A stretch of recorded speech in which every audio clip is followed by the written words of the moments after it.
Doctor BR Ambedkar జయంతి సత్తివేడులో ఘనంగా నిర్వహించబడింది.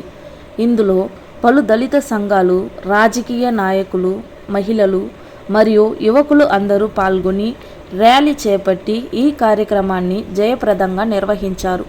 Blessing hands association president Godwin గారు మాట్లాడుతూ, డాక్టర్ బిఆర్ అంబేద్కర్ అంటరానితనాన్ని నిర్మూలించడానికి విద్యను ఆయుధంగా ఉపయోగించి ఈ దేశ తలరాతను మార్చిన యుగ పురుషుడు అని సభలో ప్రసంగించారు.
ఈరోజు మనము 135వ అంబేద్కర్ జయంతి జరుపుకుంటా ఉన్నాము.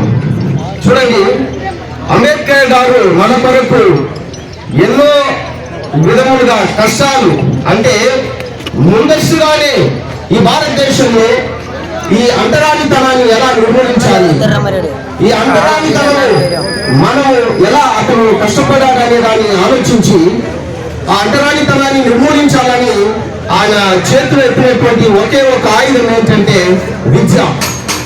ఆ విద్యను మనము ఆయుధంగా తీసుకుంటేనే ఈ భారతదేశాన్ని, ఈ భారతదేశాన్ని యొక్క తలరాతని మార్చగలుగుతామని తెలుసుకున్నటువంటి డాక్టర్ బిఆర్ అంబేద్కర్ ఆయన ఒక యుగ పురుషుడు. ఆయన ఒక యుగ పురుషుడు అంటే 135 సంవత్సరాలు, అంటే ఈ రోజు మనం డాక్టర్ బిఆర్ అంబేద్కర్ గారి యొక్క పుట్టినరోజు మనం జరుపుకుంటా ఉన్నాం. ఎందుకంటే ఈరోజు మనము డాక్టర్ బిఆర్ అంబేద్కర్ గారి యొక్క విగ్రహాన్ని మనము గౌరవిస్తా ఉన్నాము. పేదలకి ఇప్పటికీ కూడా చాలా మంది పీడుల్లో వేసిస్తున్నారు. ఏ ప్రభుత్వాలు మారినా, ఏ రాజకీయ నాయకులు మారినా మన పాలనలో మారడం లేదు. మార్చడానికి రాజ్యాంగాన్ని రాశారు అంబేద్కర్. ఈ రోజుగానే ఉండుంటే ఆయన ఎంత బాధపడేదో మనకు ఆ విషయం కూడా అర్థం కాదు. ఇంకో విషయం ఏంటంటే, ఈ దేశాన్ని ప్రతిపాదిస్తున్న మనకు దుర్మార్గమైనటువంటి పిచ్చి